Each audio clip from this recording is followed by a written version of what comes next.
Well, those storms really packed a punch during the afternoon hours, didn't they? Especially if you were driving through them. And boy, what a close call for our friends and neighbors in the Durbin area as we saw a tornado right off St. John's Parkway and 9B right around the peak of the afternoon rush. And I know firsthand that is a choke point during the rush hour and so many vehicles driving right past it. Thankfully, there was no damage to report, but it was also near Liberty Pines Academy as well. A National Weather Service survey team will be out to determine the strength of it.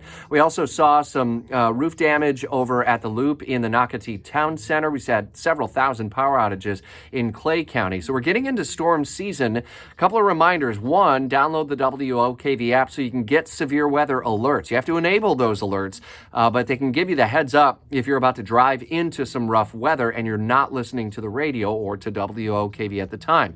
The other reminder is that our event, Weathering the Storm, with Chief Meteorologist Mike Burrish and the First Alert Weather Team is coming up next Wednesday. Totally free event for you. It's great preparation for your home, your family, your pets, your business, your church, other groups that you may manage. The only thing we ask is that you pre-register at WOKV.com because we do have limited space. Free lunch and free advice from Mike and the First Alert Weather Team next Wednesday in the Farrah Performance Studio. And a reminder to be listening to First Alert Weather preparing for the storm Monday morning at 9 as we take you in depth on the start of the Atlantic hurricane season, some of the lessons learned from areas in the path of Helene and Milton, and the reason why one community on Florida's Gulf Coast is a really important reminder about preparation for us in Northeast Florida.